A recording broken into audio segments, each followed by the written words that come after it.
ओम विश्वकर्मणे नमः। मनोर्भव प्रसारण में आपका स्वागत है। आजकल राम मंदिर एवं अयोध्या पर गर्मागर्म बहस और चर्चा हो रही है।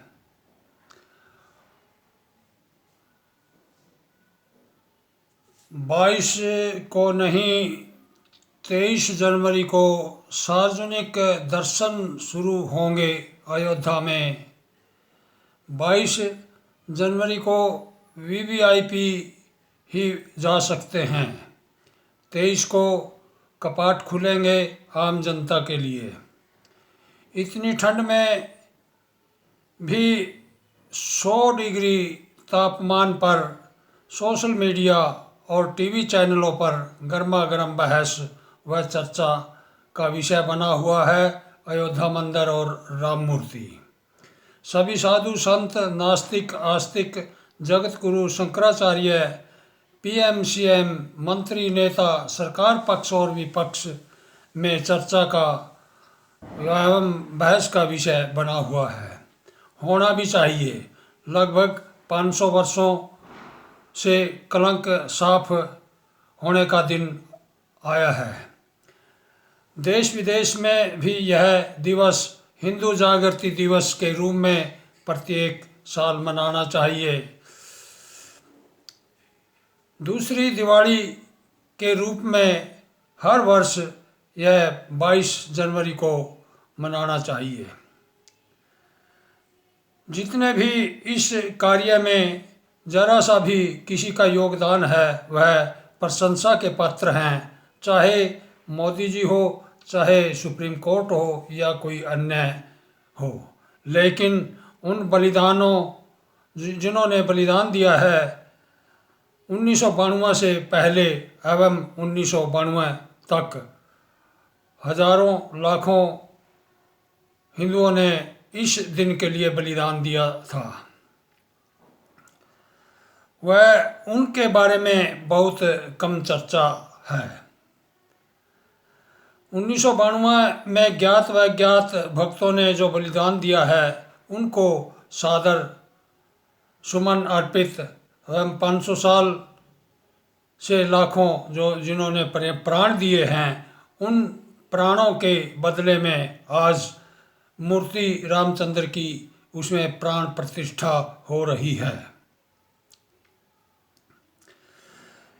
इसका भी स्मारक बनना चाहिए जिन्होंने बलिदान दिया है अयोध्या में ही। यदि इनका स्मारक नहीं बनता तो उनके प्रति अन्याय होगा। एवं मैं उन सभी वैदिक ब्राह्मण, शिल्पी ब्राह्मण एवं कारीगरों का भी धन्यवाद करता हूँ जिन्होंने इस मूर्ति को, इस पत्थर को मूर्ति रूप दे करके और अपनी कला से उस पत्थर में प्राण प्रतिष्ठा की है और मूर्ति को साक्षात राम के रूप में दिखाया गया है। एवं उस शिल्पी वैदिक ब्राह्मण जो वास्तु शास्त्र के ज्ञाता थे उसको भी मैं नमन करता हूँ कि उसने यह जो राम मंदिर का नक्शा पास किया है वह नगर शैली के मुताबिक किया है। वह परंपरागत मूर्तिकार और शिल्पकार हैं। जिसने मूर्ति बनाई है वह योगीराज विश्वकर्मा और जिसने इस के मंदिर का जो नक्शा पास किया है वह चंद्रकांत विश्वकर्मा हैं। उनका भी मैं खास तौर से धन्यवाद प्रकट करता हूँ। सुप्रीम कोर्ट की चर्चा ना हो तो ये बेमाना होगा। सुप्रीम कोर्ट ने फैसला सुनाया था मुसलमानों को सामने रख करके, उनके भी भावनाओं को देखते हुए उन्होंने तुष्टीकरण की राजनीति करते हुए एवं मुसलमानों के हक में ही सुप्रीम कोर्ट ने फैसला दिया था, मैं ऐसा मानता हूँ, क्योंकि उसको 5 एकड़ जो भूमि दी गई है उस फैसले से भी वो संतुष्ट नहीं है। जब 5 गुना ज़मीन देने के बाद भी यदि वो संतुष्ट नहीं है और वो चाहते हैं कि पूरा भारत इनके अधीन हो, इसलिए 15 अगस्त 1947 को इस देश के जो 2 टुकड़े किए थे उनमें समझौता लॉर्ड माउंटबेटन, नेहरू और जिन्ना के बीच में जो समझौता हुआ था उसमें एक हिस्सा जिन्ना ले गया और दूसरा हिस्सा नेहरू ने ले लिया और तीसरा हिस्सा शेख अब्दुल्ला को दे दिया गया था। इस भूमि जनसंख्या के आधार पर मुसलमानों को 8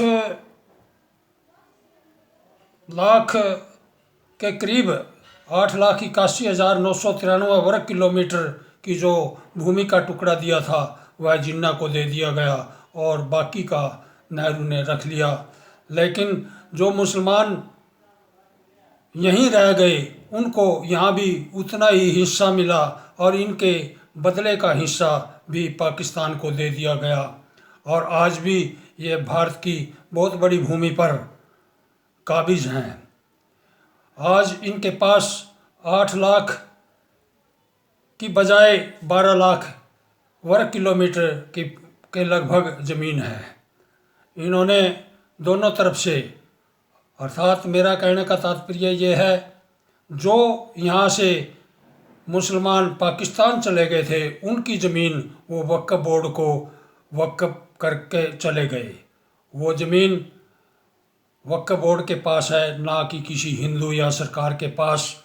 और जो यहाँ रह गए वो अपनी ज़मीनें सुरक्षित उन पर दावा करते हैं। इसलिए ये देश के एवं हिंदुओं के साथ बहुत बड़ा साजिश का शिकार हिंदू रहा है या देश रहा है। इसलिए मैं आज ये भी मानता हूँ कि जो ये लैंड जिहाद है इसके ऑप्शन पिछली सरकारों ने खुले रखे हैं और आज की सरकार ने भी इस पर कोई कार्य नहीं किया है। यह देश, भारत देश, धीरे धीरे इस्लामिक देश बनने की ओर जा रहा है। इसलिए मैं निवेदन करता हूँ, इस दिवस को, जो 22 जनवरी का दिवस है, इसको हिंदू जागृति दिवस के रूप में हर साल मनाना चाहिए ताकि हिंदुओं में जागृति आए और अपने जो संस्कृति है, अपना धर्म है, अपनी मातृभूमि है या भारत राष्ट्र है, इसके प्रति जागरूक होकर के वह अपनी ही जो सरकारें हैं जो इस संस्कृति को अप्लाई करें वही सरकारें चुनें। अन्यथा यदि एक बार भी राष्ट्र विरोधी सरकार इस देश में बनी तो हिंदुओं को यहाँ रहने के लिए जगह नहीं मिलेगी। या तो धर्म परिवर्तन करना पड़ेगा। यदि हम धर्म भी परिवर्तन कर लेंगे तो भी इस समस्या का समाधान नहीं होगा, क्योंकि वो जो कन्वर्टेड मुसलमान है उनको मुसलमान ही नहीं मानते, फिर भी वो मार काट के दायरे में आते हैं। इनके जो 72 फिरके हैं, 120 जातियां हैं, उनको एक दूसरे को ये मारते काटते हैं, एक दूसरे को नीचा दिखाते हैं और एक ही फिरको जो है वो जन्नत में जाएगा। वो पता नहीं कौन सा होगा, लेकिन हम मुसलमान बनने के बाद भी ये लड़ाई लगातार जारी रहेगी। जब तक यहाँ पर एक ही फिरका नहीं रहता तब तक ये मारकाट एवं नैतिकता, ह्यूमैनिटी तारमतार होती रहेगी और इस्लाम में काफिरों के लिए कोई जगह नहीं है। और मुसलमान जो शिया और सुन्नी का झगड़ा है वो अंत में एक दिन सारी मानवता को ग्रस जाएगा। इसलिए निवेदन है कि हिंदुओं जागो, अपने अधिकारों के लिए, अपनी संस्कृति के लिए, अपने धर्म के लिए कुछ त्याग करो, इस झूठे सेकुलरिज्म से बाहर आओ और देश हित में कार्य करो। ये भूमि बलिदान मांगती है। बलिदान के अलावा हम मतलब अपने गौरव को नहीं बचा सकते, अपने अस्तित्व को नहीं बचा सकते, ना ही हम अपने धर्म को बचा सकते हैं। हमें अपनी मूल जड़ों की ओर लौटना पड़ेगा, वेदों की ओर लौटना पड़ेगा। वेद जो भी कहते हैं हमें उन पर चलना पड़ेगा। वेदों का नियम है शस्त्र और शास्त्र। यह गीता का भी उपदेश है कृष्ण द्वारा, शस्त्र और शास्त्र। जब तक हम शक्तिशाली नहीं होंगे शारीरिक मानसिक तौर से और अस्त्र शस्त्र से, तब तक यह देश नहीं बच सकता। इसलिए हमें आर्थिक तौर से और मिलिट्री के तौर से भी हमें आगे जाना पड़ेगा। आजकल जो टेक्नोलॉजी है उसको अपनाना पड़ेगा। मैं बस इतना ही कहूँगा कि यह जो पर्व है इसका श्रेय उन सभी को जाना चाहिए, चाहे वो पीएम मोदी हो, चाहे जज हो, चाहे बलिदानी हो, जिन्होंने यहाँ पर इस कार्य के लिए योगदान दिया है। इति ओम सम।